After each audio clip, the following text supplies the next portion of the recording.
Hello, I will present today lecture. Objective of this lecture: to illustrate types of stroke and classification, clinical representation, causes of stroke, management of acute stroke. Stroke is acute focal brain dysfunction due to vascular disease. إذا شنو تعريفه؟ is acute focal brain dysfunction. اوكي خلل راح يصير عندي بيمن بجزء من الدماغ. ليش يصير هذا الخلل؟ vascular disease. إذا بدنا نتكلم احنا على خلل بالفاسكولار، هو حقيقة اللي موجود بالدماغ اللي يزود الدماغ البازوس، راح يصير بيها اما بلوك او هيموريج، وهذا راح يسبب لي brain dysfunction. Stroke is the third most common cause of death in high income countries after cancer and ischemic heart disease. إذا تعتبر الستروك هي ثالث سبب للديث وين؟ بال high income countries، يعني ده نقصد بيها أمريكا والغرب اللي هي statistic هاي مالتهم. after cancer، يعني cancer يعتبر number 1، و ischemic heart disease also يعتبر الهاي، هي الثالث سبب للموت بعد الكانسر والischemic heart disease. بس the most common cause of severe physical disability هي السبب الرئيسي أو أكثر سبب شائع للسيفير physical disability. هنا بالستروك مشكلته راح يبقى قسم كبير من عندهم هو disable و depend on other فعاليات اليومية، يعتمد على الآخرين، فهو ال most common cause of severe physical disability. Stroke accounts for 11% of death in England and Wales. الستروك تمثل 11% من الموت في انجلند الويلز. هاي الستاتستيك من انجلند والويلز. 11% من اسباب الموت هي الستروك. About 750,000 new stroke occur and about 150,000 people die from stroke in the United States each year. إذا كل سنة، هاي الستاتستيك من United States، كل سنة عندهم 750,000 new stroke تسجل. 750,000 مو قليلة، بطبع الرقم. إذا كل سنة تقريبا 750,000 ستروك تسجل عندهم، 150,000 people die from stroke. كل سنة عندهم 150,000 people die from stroke. أنت بالطوارئ بعد كم يوم راح تداوم، أو بردها راح تداوم كمقيم دوري أو مقيم أقدم، مستحيل ما راح تشوف ستروك. إذا مو يومية، بين يوم ويوم كل 3 أيام راح تشوف case of stroke. فإذا stroke is common disease. Around half of all stroke survivors are left dependent on others for everyday activities. هي هنا المشكلة عندنا. نصهم من ذول اللي يصيرون ستروك واللي يعيشون يصبحون معتمدين بشغلهم وبأدائهم اللي وظائفهم اليومية اللي يسووها هي على الآخرين يعتمدون، فعادة ما يكونون أباء على الآخرين. If patient can return home, the burden on the career is significant. فلذلك الكارير البردن عليه راح يكون عالي. الكارير يعني هو اللي يقوم بعنايته. 1/4 of all stroke occur in people below the age of 65 years. احنا نعرف الستروك هي age of old patients أو old people، بس بالحقيقة ربع الستروك مرضى الستروك هم جو 65، يعني يعتبرون بالميدل ايج او يونج ايج. فاكو ستروك ان يونج، وتشوف عمره 50 سنة يصير ستروك، عمره 40 سنة يصير ستروك، اوكي، حتى عمر 20 و25 هم يصيرون ستروك ممكن. ف 1/4 of all stroke occur people below 65 years. The underlying pathology responsible for persistent symptoms of stroke is either infarction or hemorrhage. إذن هو السبب مالت هالباثولوجي هو يكون أما infarction أو hemorrhage. تصير بالبرنكايمة مال البرين وتؤدي لي إلى السيمتومز اللي هي ستروك، تصير نسميها ستروك. اوكي، وراح نجيها السيمتومز مال ستروك. hemorrhage is subdivided according to the location into، راح اقسم الهيموريج، احنا مو قلنا اسكيميا وهيموريج، انفاكشن وهيموريج. الهيموريج يقسم الى طبقا الى شنو؟ الى اللوكيشن مالته into intracranial hemorrhage and subarachnoid hemorrhage. اوكي، هنا الكلمة الأكثر مطابقة هي intracerebral hemorrhage and subarachnoid hemorrhage. intracerebral hemorrhage and subarachnoid hemorrhage. While infarction is caused by either emboli sudden or thrombotic gradual. بينما الانفاكشن أما تجي على شكل emboli، مثلا من الهارت emboli أو من vessels emboli تكون، والسد هاي عادة تكون sudden أو thrombotic. لا، thrombus من disease vessels يصير atherosclerosis، شوية شوية يقوم يعطي هاي thrombus وتبدي gradual السد الارتري. اوكي، فإذا أما thrombi أو emboli. هنا راح نحكي على ال arterial supply of the brain. فهسه هاي السلايد هو يحكي على ال arterial supply of the brain. تقرون هذا السلايد بس راح أبدي أشرح لكم عليه بالصور. لو نلاحظ هذا هو ال common carotid artery وهذا هو ال vertebral artery. معهم منين طبعا هذا ال arch of aorta. إذن common carotid artery يعطي internal carotid artery، يعطي external. هذا ال internal راح نحكي عليه احنا، راح هو اللي يزود البرين، راح نجي تفاصيله. بينما ال vertebral artery أيضا يزود لي البرين بعد ما يجتمع بالارتري الآخر من الجهة الأخرى ويسوي لي basilar artery. هاي يسموها circle of Wills. circle of Wills. هسه نجي نشرح بصف ثاني إذا تتذكرون، وهسه راح نعيد شرح ال circle of Wills. circle of Wills هاي posterior circulation نسميها. هذا هو vertebral artery.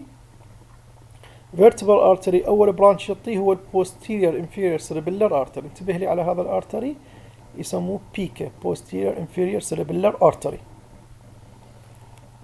هذا يعطي يزود لي اللاترال مدلة. اللاترال مدلة منا واحد ومنا واحد. طبعا ينجمع عن اثنين الفيرتبرال ارتريز. هذا anterior spinal artery spinal cord، احنا بدنا نحكي هسه على براين، بدنا نحكي عن spinal cord. اثنيناتهم ينجمع عن vertebral artery يكون لي البازلر ارتري. هذا هو البازلر ارتري. بازلر ارتري راح يعطي عدة برانشات، يزود لي السيربيلم ويزود لي البرين ستيم. سيربيلم والبرين ستيم، بونز مدل، يعني الميد برين بونز والمدل اقصد بالبرين ستيم. هذا هو superior cerebellar artery يزود لي ايضا السيربيلم. وبعدين ينقسم الى two arteries نسميهن posterior cerebral arteries. then هذا posterior cerebral artery posterior cerebral artery هذا يزود الاوكسيبيتال لوب وجزء من التمبورال لوب، يزود اوكسيبيتال لوب وجزء من التمبورال لوب. فمن يصير ادي هنا ليجن انفاكشن، منو راح يتاثر؟ راح يتاثر الاوكسيبيتال لوب. اذا هذه هي البوستير سيركوليشن نسميها، تكون الفيرتبرال ارتريز يجتمع يسوي بازلر ارتريز وبعدين ينتهي posterior cerebral arteries. هاي البوستير سيركوليشن راح تربط بالانتيريور سيركوليشن، لو نلاحظ عن طريق posterior communicating artery. الانتيريور سيركوليشن شو اقصد بيها؟ هذا هو الانترنال carotid artery، راح يبدي يصير middle cerebral artery و anterior cerebral artery. هذا هو الانتيريور cerebral artery. اوكي، اذا anterior cerebral artery مثل ما موضح بالصورة. هذا هنا anterior cerebral artery، هذا يسموه anterior communicating artery. لو نشوف احنا عندنا anterior communicating artery يربط لي الجهتين، وعندي posterior communicating artery يربط لي anterior circulation بالposterior circulation. هاي كلها يسموها circle of Wills. اوكي، طبعا هذا الأوبثالميك أرتري يطلع من internal carotid artery. اوكي، ويزود لي أيضا الأوكيولار أوبثالميك ريتنا، وهذا من يصير بي فد اوكلوجن، خاصة إذا ترانزيت مثلا تطلع ثرومباي منها من الانترنال كاروتيد ارتري الطبي، راح يسبب لي ترانزيت لوس اوف فيجن. هسه راح نجي يسموه اموروسيس فيوجاكس. اموروسيس فيوجاكس. اذا هذا هو السيركل اوف ويلس. احنا بدنا نحكي على الستروك الباثولوجي، راح يكون هنا، اما يكون obstruction هنا يؤدي لي الى انفاكشن باللاترال ميدولا، اوكي، او يصير ادي obstruction هنا باي مكان يسوي لي انفاكشن بالبرين ستيم، او يصير رابتشر هنا يسبب لي هيموريج بالبرين ستيم، او رابتشر هنا يسبب لي هيموريج بالسيربيلم، او انفاكشن مثلا هنا يسوي لي اوكسيبيتال لوب انفاكشن هنا انتيريور سيربرال ارتري، وهكذا. اوكي، اي مكان يصير بي اوكلوجن راح يعطيني symptoms and sign. اي مكان يصير بي هيموريج راح يسبب لي symptoms. عندنا 3 ستروك تايب نجي عليهن. الميجر هو اسكيميك ستروك، انترا سيربرال مثل ما قلت لكم هيموريج، وسب اركنويد هيموريج. هذا هن 3 ستروك تايبس. لو نجي على الاسكيميك ستروك، هي تمثل الميجوريتي 85%. اذا الميجوريتي راح نشوفه هو اسكيميك ستروك، اوكي، اللي هو هذا كلوتا ساد الارتري ومسببت لي الانفاكشن. بينما الانتراسيربرال هيموريج اللي هو bleeding into brain parenchyma يمثل 10%. 10%. بقى 15% من هنا، 85 بقى 15، 10% هي شنو هي الانتراسيربرال هيموريج، بينما بقية هو السب اركنويد هيموريج اللي هو 5%. إذن أقل واحد بهم هو سب اركنويد هيموريج اللي هو bleeding around the brain. هذا هو السب اركنويد جوا الاركنويد ماتر بالسي اس اف، فيصير عندنا ال rupture of aneurysm أو AV malformation يسبب لي سب اركنويد هيموريج. راح نجي ناخذ أكثر بالمحاضرة الثانية إن شاء الله.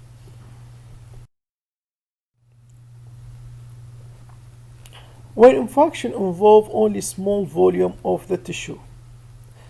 احنا هسه راح نحكي على الانفاكشن سايز.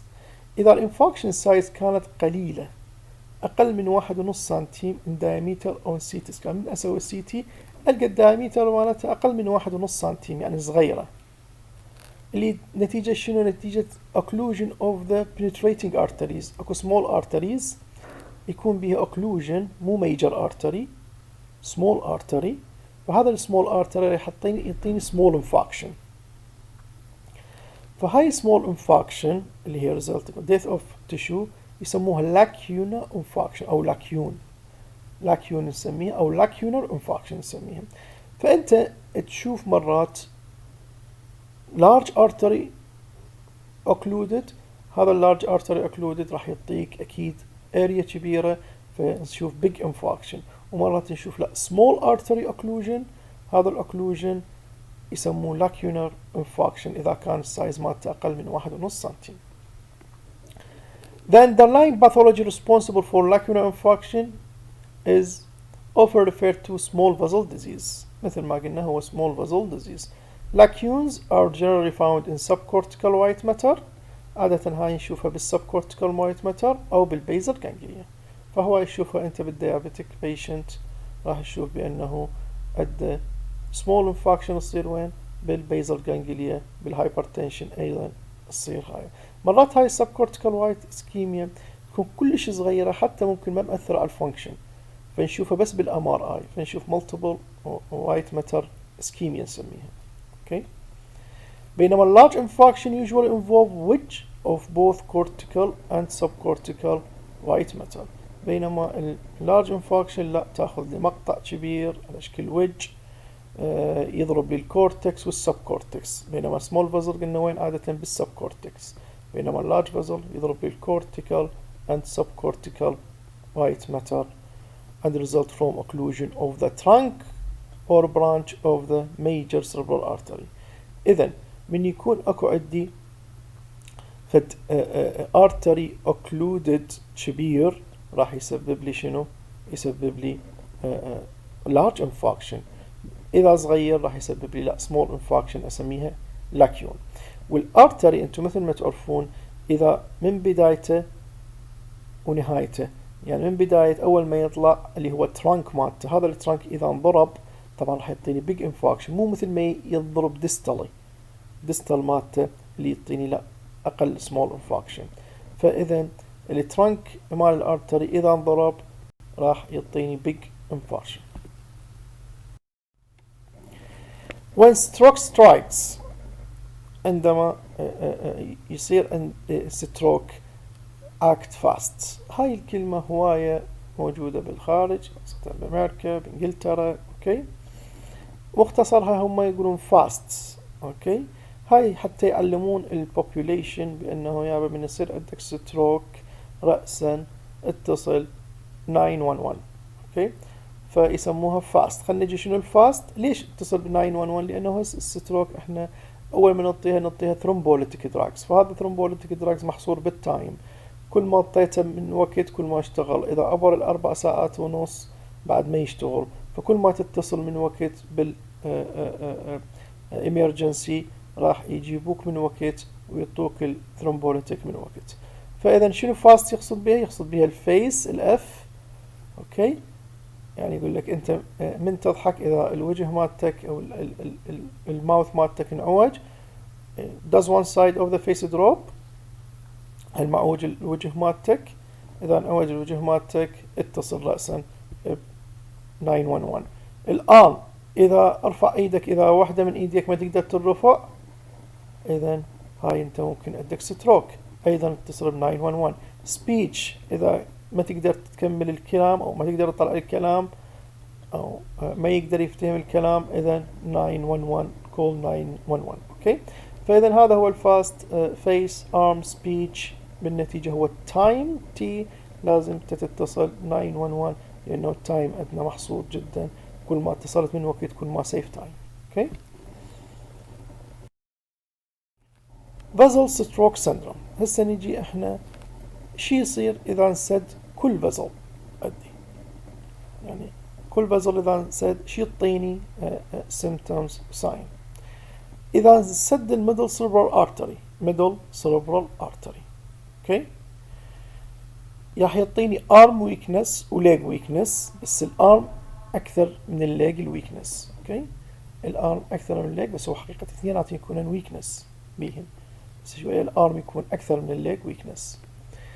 اذا انسد الليفت ميدل سيربرال ارتري اللي هو احنا عادة عندنا الليفت هيمسفير هو الدوميننت هيمسفير، والدوميننت هيمسفير بي شنو؟ بي السبيتش سنتر، يعني انت من تحكي هو من مسؤول عن سبيتش سنتر الليفت، فيعطيني افيزيا، افيزيا يعطيني، سواء كانت بروكا افيزيا او فيرنيكا افيزيا، ناخذها بالعملي.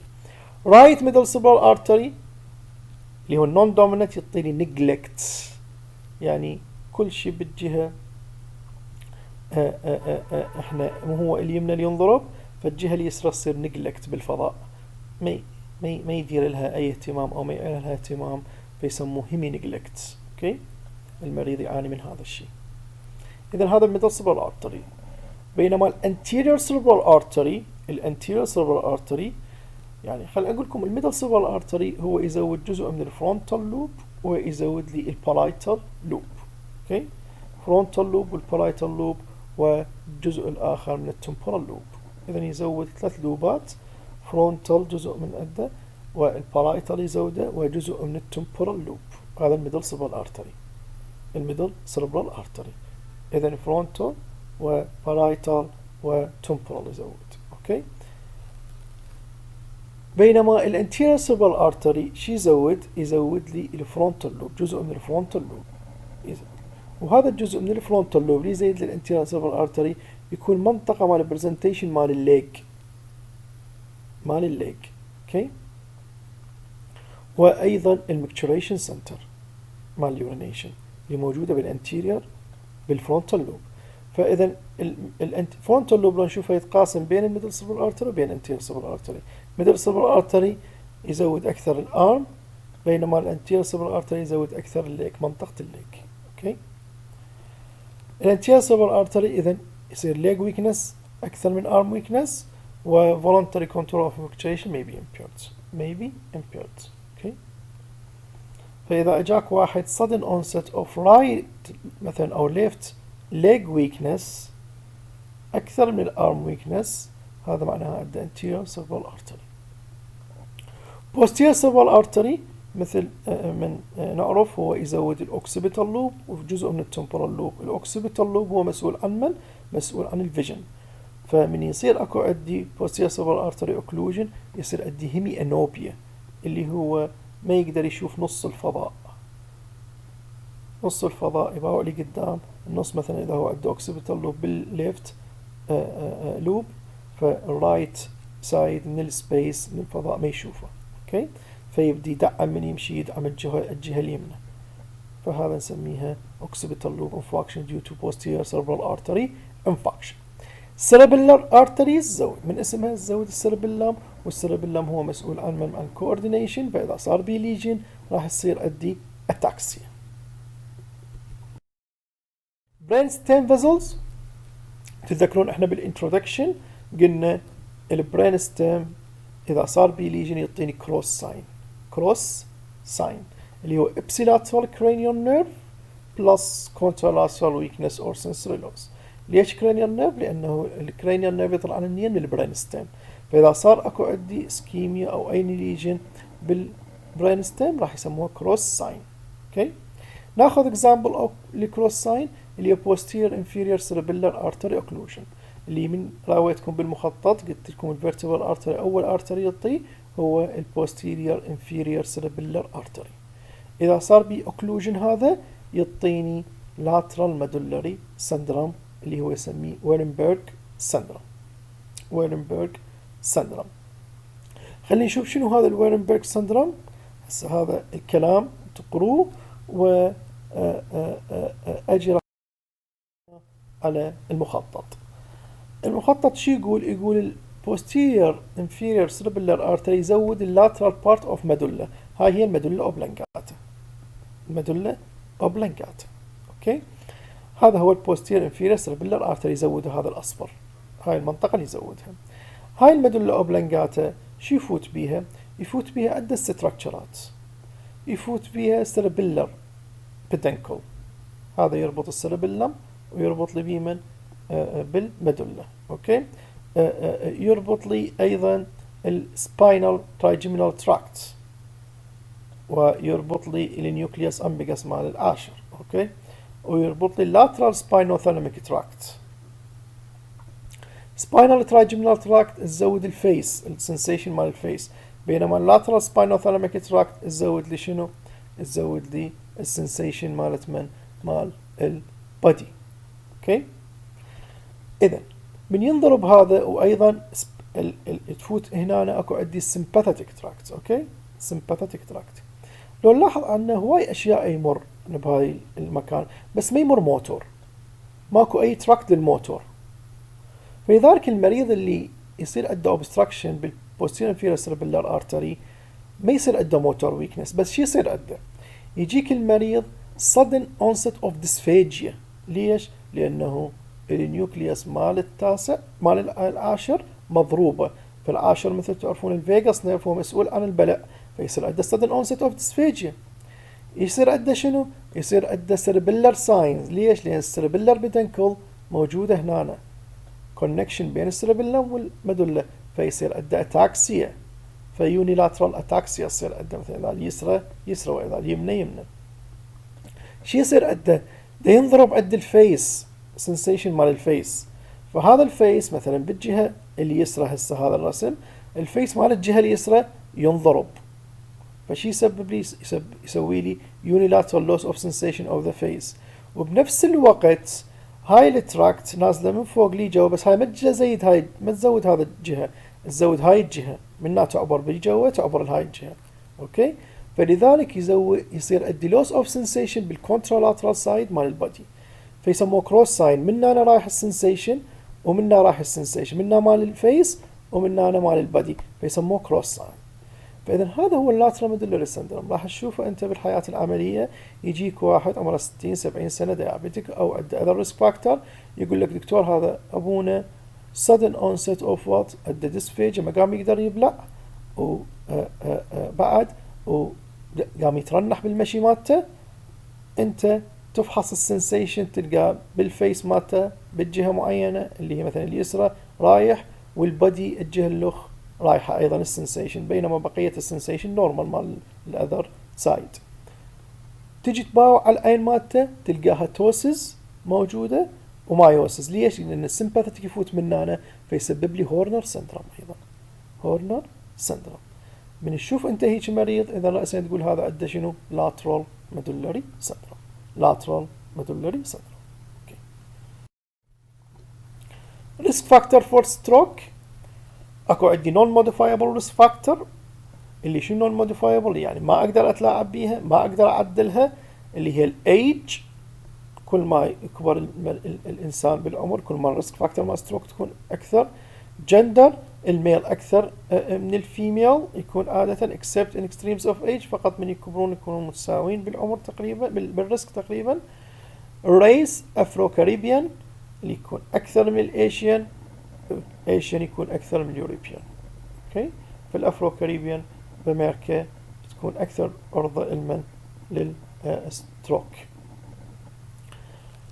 previous vascular events، يعني واحد عنده myocardial infarction، واحد عنده ischemic heart disease، هذا اكيد عنده disease vessel بالهارت، فاكيد هو راح يكون عرضه الى disease vessel بالسيربرم. اوكي، فاذا previous vascular disease يكون risk factor. وايضا peripheral vascular disease ايضا يكون عنده risk factor مال cerebral vascular disease. hereditary هو اجاك ستروك، ابوه عنده ستروك، اخوه عمه عنده ستروك، اذا hereditary factor مهم جدا بانه هذا اكثر عرضه يكون عندي ستروك. بينما الموديفايبل هاي اقدر اتلاعب بيها، اقدر اعدلها. الهايبرتنشن اقدر اعدلها، والسموكينج اقدر اقطعها. الهايبرليبيديميا اقدر اعدلها وارجعها نورمال. الديابيتس ميليتس اقدر اخلي ايوغلايسيميك ستيت. اكسسيف الكحول انتيك اقدر اسوي له كويت. اورال كونتراسبتيف بول بالموديفايبل ريسك فاكتور هي اقدر اقطعها. بوليسايثيميا اقدر اعطي فينا سكشن واعدله بالبوليسايثيميا. هارت ديزيز يعني اكزامبل مثلا اتريال فيبريليشن، اتريال فيبريليشن هنا اقدر ارجع الى نورمال. فالهارت ديزيز مثلا اي اف او كونجكتيف هارت فيلر. وايضا الاوبسيتي اقدر اتلاعب بيها وارجع البادي ماس اندكس مالته للنورمال. اذا هذا هو الموديفايبل ريسك فاكتور فور ستروك، بينما هذا النيتش قبلهن كان نون موديفايبل ما اقدر اتلاعب به. differential diagnosis of stroke and TIA. شنو differential diagnosis بالستروك؟ يعني بيجيني مريض ستروك شنو differential diagnosis مالته؟ brain tumor واحد من differential diagnosis. بس شنو اللي يحكمني هنا الوقت؟ يعني ما يجيني واحد left side weakness sudden onset ما اقدر اقول brain tumor، هذا اقول عليه stroke. بينما يجيني شويه شويه over month ده يبدا عنده weakness بالجهه اليسرى، لا هذا ممكن ماس موجوده ده تكبر شويه شويه. syncope واي من عندنا من يشوف يعني if scary bloodshed رأسا يصير عندهم syncopal attack فيتوقعون بأنه ستروك، لا هو بس يقوم يوقع العفو يقوم فرأسا يرجع طبيعي. فهذا هو syncopal مو ستروك حقيقة. hypoglycemia أي مريض عندك disturbed level of consciousness أو بدأ عنده focal deficit لازم تسوي له شنو run down blood sugar، لأنه يكون hypoglycemia، والhypoglycemia ممكن يعني تخدعك. فلذلك دز على run down blood sugar وشوف هل يكون hypoglycemia، انت عبالك هو المريض ستروك يخربط بالكلام، بس بالحقيقة هو مو ستروك هذا وإنما hypoglycemia. ميجرينس أورا، تذكرون من أخذنا الهيدك قلنا بأنه واحد من الأشياء اللي تسبب لي أشبه بالستروك هي الأورا مال ميجرين، ما يكون يجيك يونيلاترال sensory loss مثلا، أوكي، أو speech difficulty، أوكي، أو visual disturbance. فأنت عبالك ستروك بس هي حقيقة تكون باليونج patient followed by headache، تكون عادة recurrent، فممكن هاي ميجرينس أورا. focal seizure واحد يصير عنده فوكال ابيليبسي، كان يكون بالايد اليمنى او بالرجل، وممكن تتبعها شوية ويكنس نسميه توت باراليسيس، هذا لا فوكال سيزر ممكن يكون. انسفالايتس مريض يجيك disturb level of consciousness ويجيك fit ويجيك ممكن يكون unilateral weakness نتيجة البرنكايمة اللي انضربت بالفيروس فانسفالايتس، فلازم تاخذ نظر الاعتبار بأنه انسفالايتس، بس هذا يكون عادة يعني يحتاج لتايم مو sudden onset. اوكي يعني فد يوم كامل او يومين يلا تصير هاي الحالة عندي، فانت بانه لازم تكون فاميليار بالهيستوري، تاخذ detailed history وفاميليار بانه اكو شيء اسمه encephalitis differential diagnosis of stroke. demyelination disease multiple sclerosis ممكن باليونج بيشن يجيني المريض unilateral sensory loss ممكن يكون اكو عندي، وoptic neuritis، فانت تعرف بانه هذا disease of young patient ممكن يكون multiple sclerosis مو stroke. واخير شيء هو conversion disorder. conversion disorder حقيقة حاطها بالبوتوم اوف ذا ليست واتهمت تحطها بالبوتوم اوف ذا ليست، يعني مو يجيك واحد انت رايت سايد ويكنس تقول هذا conversion disorder، لا الا ما تستبعد كل الاشياء وهذا تقول لا ياب هذا psychological وهذا conversion disorder. اوكي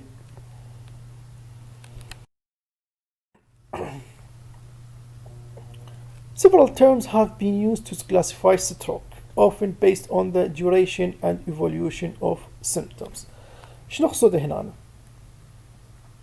نقصد هنا راح اقسم الستروك حسب الديوريشن مالتها وايفوليوشن اوف symptoms، يعني شلون راح يكون الكورس مالتها.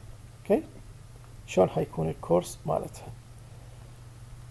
نمبر 1 transient ischemic attack نسميه TIA transient ischemic attack describe a stroke in which symptoms resolve within 24 hours. شنو معناها؟ معناها المريض اجاك right side weakness او speech difficulty او paresthesia numbness بالرايت سايد او بالليفت سايد، استمرت لمدة ساعتين، استمرت لمدة ساعة، استمرت لمدة ربع ساعة، وبعدين resolved. هاي يعني معناها شنو؟ هاي الايفوليوشن مالتها resolved، فاذا هاي transient ischemic attack خطرة بس من اجاك المريض هيجي وانت شخصته، اذا هذا محظوظ المريض لانه هذا راح تمنع يصير عنده ستروك، لان هذا هاي ريسك اوف ستروك، يعني هاي معناها اكو كلوته سدت الفزل، قعدت شويه بالفزل سدته سوت ساين سيمبتومز اللي هي مال ستروك، ورا شويه اندفعت هاي الكلوته وانفتح المجرى مال البلاد فرجعت السيمبتومز والساينز ورجع البرين فانكشن ويل، فهذا نسميها ترانزيت اسكيميك اتاك. هذا ترانزيت اسكيميك اتاك ممكن نشوفه على شكل ويكنس، وممكن نشوفه على شكل باراستيزيا نمنس، وممكن نشوفه على شكل ديمينج اوف لايت، مثل ما قبل شوي قلت لكم هذا الاوبثالميك ارتري يطلع من تيرنال كاروت ارتري، مرات يصير بي اوكلوجن او كلوت طبي، فهاي الكلوت الطب وتسوي لي ديمينج اوف فيجن يسموه اموروسيس افيوجاكس. اوكي اللي يصير عندي فاسكولار اوكلوجن من نتيجه بالريتنا due to carotid stenosis، هاي يصير بالكاروتيد ستينوسيس يعني اثيروسكليروسيس بالكاروتيد ارتري، فراح كلوته تعبر من الكاروتيد ارتري، وين راح تروح؟ راح تروح الاوبثالميك وتروح للفاسكولار ريتينال اوكلوجن وتسبب لي ترانزيت فوجسين ان وان اي، راح يفقد النظر بوحده من العيون مالته سواء يمنى او يسرى، يستمر لمده دقائق وبعدين ترجع. اوكي فاذا انت قاعد ومريض اجاك قال لك دكتور عيني فقدت النظر بيها وغوشت لمدة دقائق ورجعت، هاي معناها سيرياس، هذا معناها عنده ترانزيت اسكيميك اتاك نسميها اموروسيس فيوجاكس. اوكي progressive stroke or stroke in evolution describe as a stroke in which the focal neurological deficit worsen after the patient first presents. Such worsening may be due to increased volume of infarction أو hemorrhagic transformation or increased cerebral edema. إذن شو نسميها؟ نسميها progressive stroke أو stroke involution. شنو معناها؟ معناها إجاني المريض مثلا أدى right upper lower limb، أوكي، بس الرايت upper lower limb كانت قليلة، يعني يقدر يحرك إيديها. ورا شوية زاد هذا الويكنس، أوكي، ورا فترة كم ساعة لا صار بعد dense hemiplegia، كل شيء ما يقدر يحرك، dense weakness صار. هذا معناها اكو ادى شنو evolution in stroke، دا تتجمع ادى الكلوتا اكثر وتزيد ادي هاي السايز مال infected area، بسميه stroke in evolution. اوكي، اما due to increase بالسايز مال الاسكيميا او يكون due to hemorrhage صار بيها او due to cerebral edema. اوكي، بس اكثر شيء هو increase بالسايز مال الاسكيميا. بينما الكومبليتد ستروك هاي الثالثة، الأول وحدة كانت transient ischemic attack، الثانية كان stroke in evolution، الثالثة هو complete stroke. Describe a stroke in which the focal deficit persists and not progress. يعني شنو معناها؟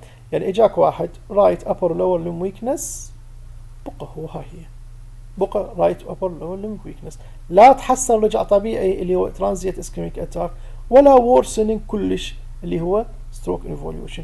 فهي يسموه completed stroke، خلاص صارت وانتهت هي completed stroke، وهذا الديفيسيت مالتها الباقي. اوكي، فنسميها completed stroke.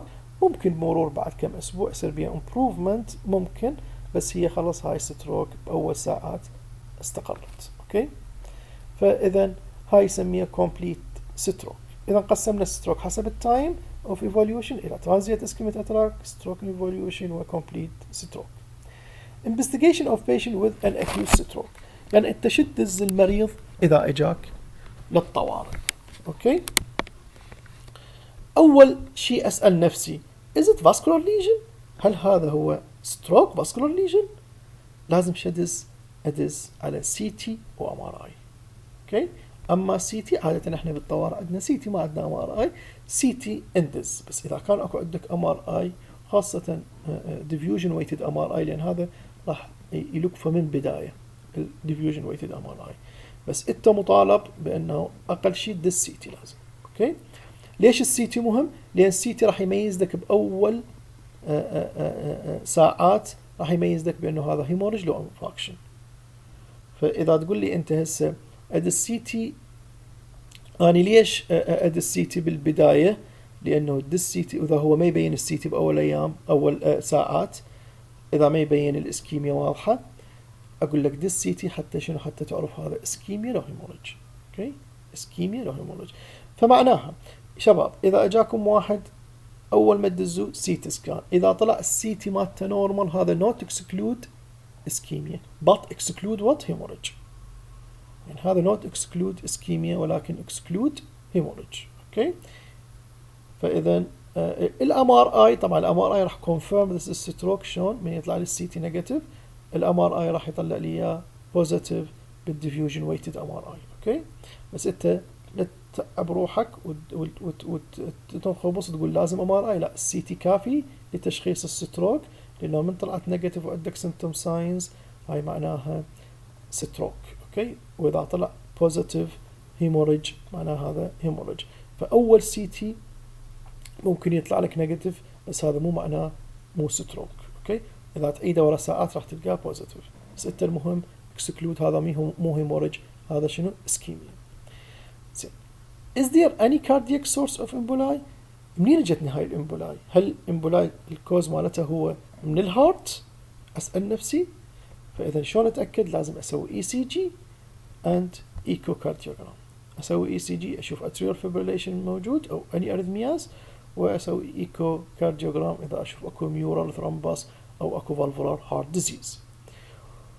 What is the underlying vascular disease؟ هل بانه المريض ادى underlying vascular disease كأن يكون ادى ستينوسيس بالكاروتيد due to atherosclerosis؟ اسوي له دوبلر ستدي. اوكي، اذا دوبلر اسوي للكاروتيد اللي هو بالنيك. اوكي، واشوف اكو ستينوسيس. What are the risk factor؟ ليش هذا صار ادى ستروك؟ اكو other risk factor ادى، اسوي فول بلاد كاونت ليكون ادى بوليسايثيميا او other يعني بروبلم ادى اللي هي خاصة هيماتولوجيكال بروبلم. اوكي، اسوي ليبيد بروفايل حتى أعرف إذا كان عنده هايبر كوليستروليميا أسوي بلاد جلوكوز ليكون هذا الكيس ديابيتك، خاصة هيموغلوبين A1C. أشوف الهيموغلوبين A1C مات معلق وهو ما يدري بروحه ديابيتك البيشنت. أوكي، فإذا أهم شيء هو شنو هو؟ is it hemorrhage or infarction؟ أسوي سي تي سكان. أوكي، وإذا أيضا إذا متوفرات عندك تسوين بس لا تنخبص، يعني مو إلا أنت تسوي دوبلر بالطوارئ إلا أسوي دوبلر، لا ماكو ممكن يكون دوبلر بالطوارئ. أوكي، بس عندك سي تي سكان تسوي سي تي سكان، عندك اي سي جي تقدر تسوي الاي سي جي، عندك فول بلاد كاونت سي بي سي تقدر تسوي السي بي سي. اوكي، بلاد شوجر تقدر تسوي بلاد شوجر، بس اهم واحد هو شنو هو سي تي سكان. مانجمنت اوف اكيوت ستروك، اني شلون اسوي مانجمنت المريض اجاني هسه بالطوارئ اكيوت ستروك؟ airway breathing circulation، هاي هي الاي بي سي صحيح. إذا الايرواي لازم أتأكد perform bedside swallow screening and keep patient null by mouth if swallowing unsafe or aspiration occur. إذا المريض اجيت أنت عادة أهل الستروك شو يكون عندهم ديسفاجيا، هواي من عندهم يكون عندهم ديسفاجيا. أوكي، فتفحص السوالوينج مالته تشوفه بأنه يقدر يبلع لو ما يقدر يبلع. إذا يقدر يبلع أوكي، إذا ما يقدر يبلع لا، أو فبدون أي oral intake. أوكي، حد ما تقرر تعطيه nasogastric tube تحط له nasogastric tube. breathing respiratory rate oxygen saturation and give oxygen if saturation أقل من 95. شوف الريسبيريشن مالته نورمال لو أكو عنده something wrong. أوكي، ويا respiration فأشوف الأوتو ساتوريشن مالته إذا أقل من 95 يلا تعطي أوتو. إذا ما أبي ريسبيراتوري ريت مالته نورمال وماكو عنده مشكلة، لا اسبريشن نيمونيا لا عنده شيء، ليش تحط له أكسجين؟ ماكو داعي تحط له أكسجين. أوكي، circulation and blood pressure، أجي أفحص البلس والبلاد بريشر. أوكي، unless there is heart or renal failure, evidence of hypertensive encephalopathy or aortic dissection, do not lower blood pressure in the first week as it may reduce cerebral perfusion. blood pressure after that should be controlled. شنو أقصد هاي بهالكلمة؟ الكلمة؟ هنا أنا دا أقول لك إذا المريض شفت أنت البلد بريشر مالته، سويت البلد بريشر، قست البلد بريشر مالته ولقيت البلد بريشر مالته عالي، من لقيت البلد بريشر مالته عالي لا تقلل البلد بريشر unless إلا إذا كان عنده هو أولا البلد بريشر مالته مثلا أكثر من 220 على 120، هذا كات بوينت نسميه، هذا لا لازم تقلله إذا أكثر من 220 على 120، يعني 220 سيستوليك و 120 دايستوليك. أوكي، 220 أو 120. أو المريض عنده heart or renal failure، heart failure أو renal ما أقدر أجاز فبقي البلد بريشر مالته عالي. أو evidence of hypertensive encephalopathy، صارت عنده feature of hypertensive encephalopathy، بلد بريشر كلش عالي وبدا فت وكونفيوجن، هذا لا لازم أقلله.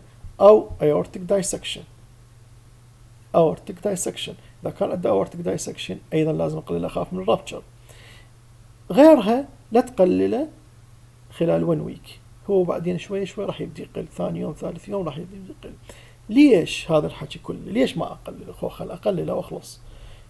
it may reduce cerebral perfusion، إذا قللت reduce cerebral perfusion. شنو تقصد دكتور؟ شنو تقصد بهذا الكلام؟ هنا أكو فشي اسمه بينبرا. بينبرا هذا السلايد إذا قرأتوه أوكي انتقل إلى أشرح لكم الشرح. شنو أقصد هنا بالبينبرا؟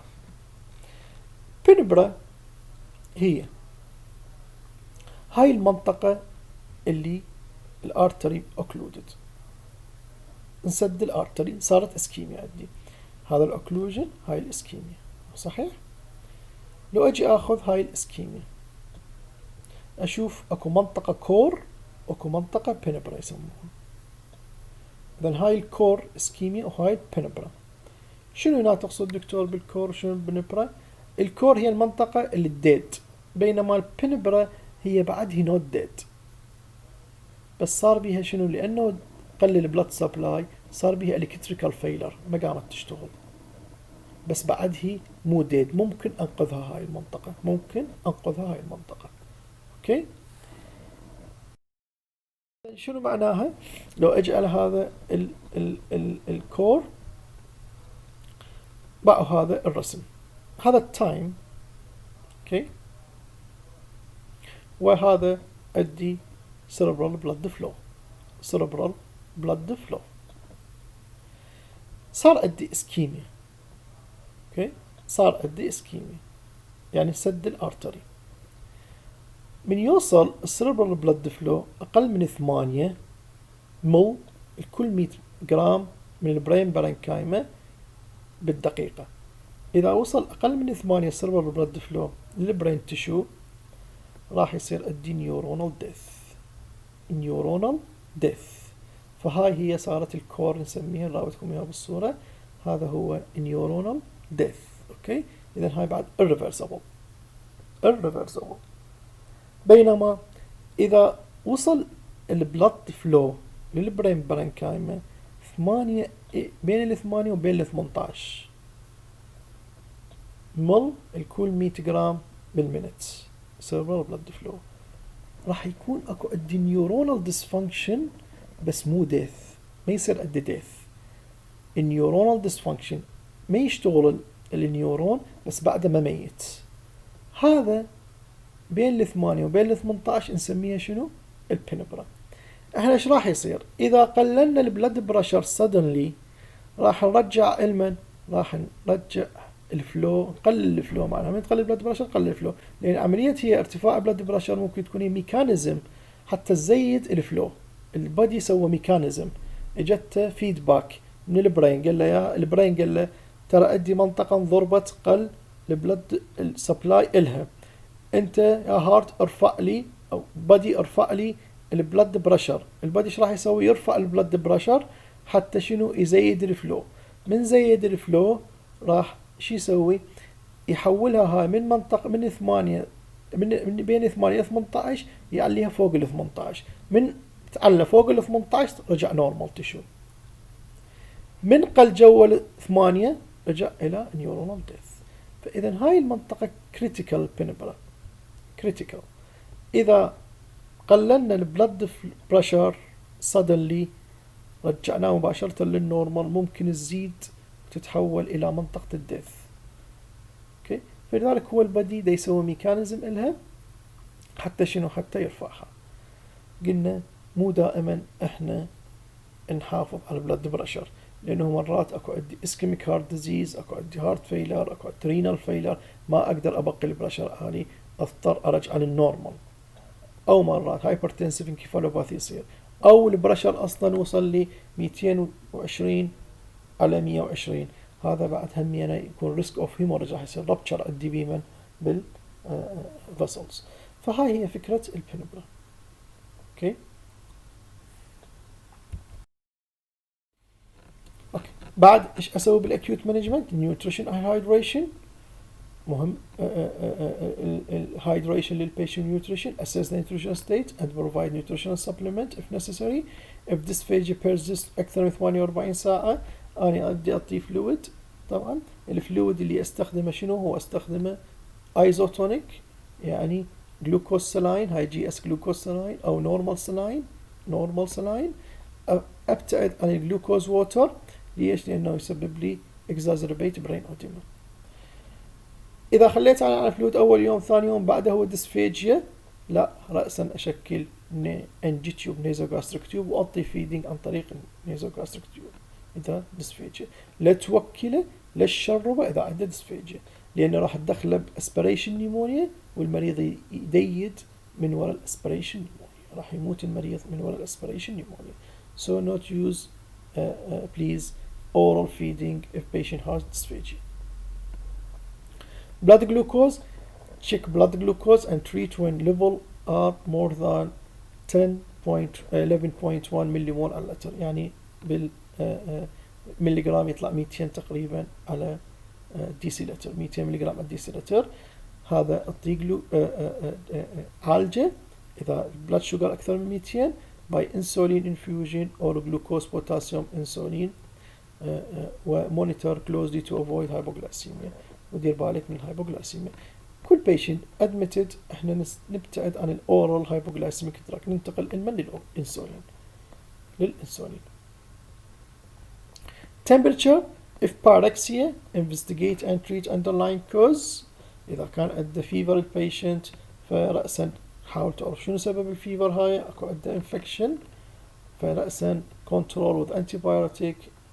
ليش؟ لأنه أو antibiotic إذا كان ويا الانتيبيوتيك إذا كان المريض عنده infection. ليش؟ لأنه rise the brain temperature may increase infarct volume. كل ما كان درجة الحرارة عالية كل ما تزيد لي الانفاكت فوليوم. incontinence check for urinary retention. أهم شيء المريض ما عنده retention باليورين، لأنه أنت المريض مرات هو confused ما يقول اني ما يعرف بانه هو عنده باس يورين، والاهل همينه ما منتبهين، فانت لازم تشيك فور يورين ريتنشن، لازم تسوي بالبيشن للبلادر، تسال على اليورين اوتبوت، treat appropriately اذا retention. avoid urinary catheter unless patient have acute urinary retention. اذا عنده retention استخدم فولي كاثيتر، اذا ما عنده retention ماكو داعي تستخدم الفولي كاثيتر. ليش؟ لانه يسبب لي تكون مصدر للانفكشن. اوكي، فإذا ما عنده retention إذا ما يرحط له كوندوم أو نابكنز فيميل. أوكي. immediate medication include. هسه أجي على أعطي علاج. أهم شيء هو الثرومبوليسيس. هسه العالم كله يعني الثرومبوليسيس مهتمين بيها. ليش؟ لأن الثرومبوليسيس راح تفتح لي الارتري، ترجع لي يشتغل إذا proper time اعطيته.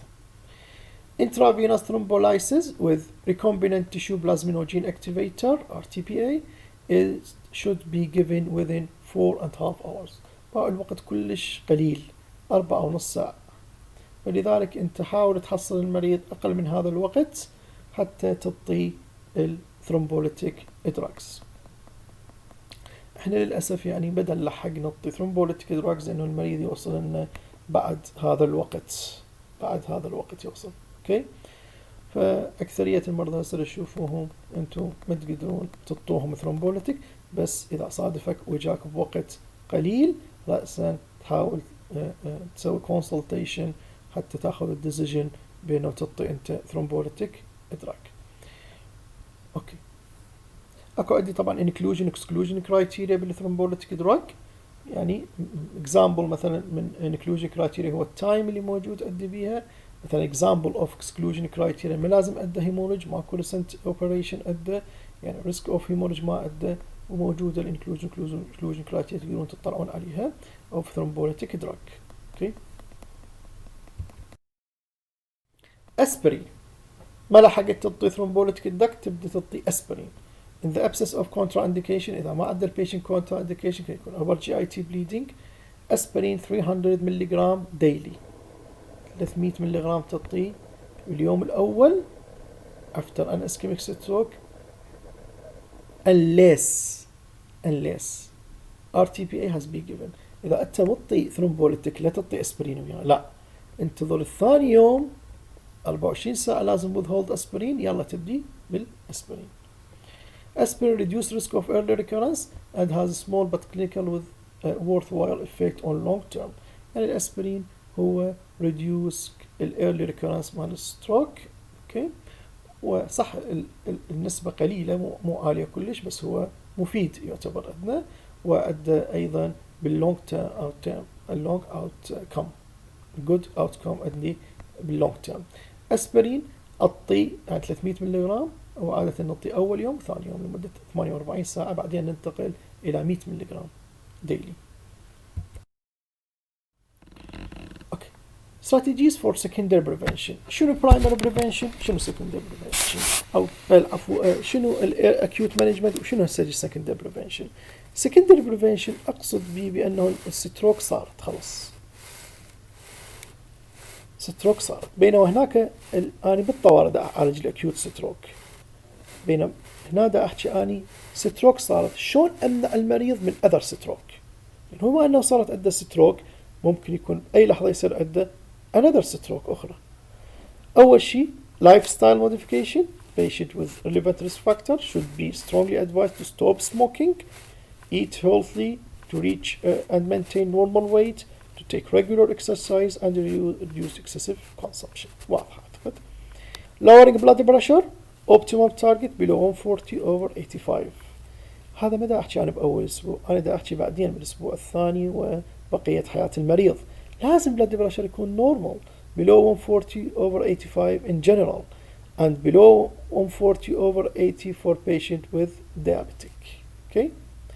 يعني الديابيتك يكون أقل، حتى هسه بالجديد أقل من 130 ممكن لازم البلاد بريشر يكون. started شبدي بيمن أبدي with thiazide diuretics. إذا أبدي diuretics، بعدين إذا ما فات أضيف AC inhibitor أو ARBs. تعرفون ال AC inhibitor والARBs إنه والأنتي هايبرتنسيف.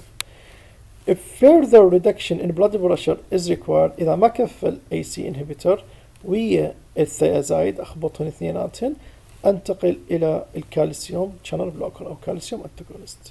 إذا هذا لازم بقية حياته كله أنا مسيطر عليه من على blood pressure مالته.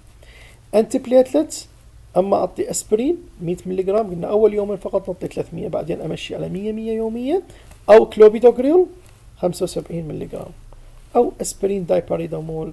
هذا اجى فترة استخدم بصورة كبيرة، بس مو كل شوية يستخدم اللي هو الأجرينوكس، اسمه أسبرين زائد دايباريدامول.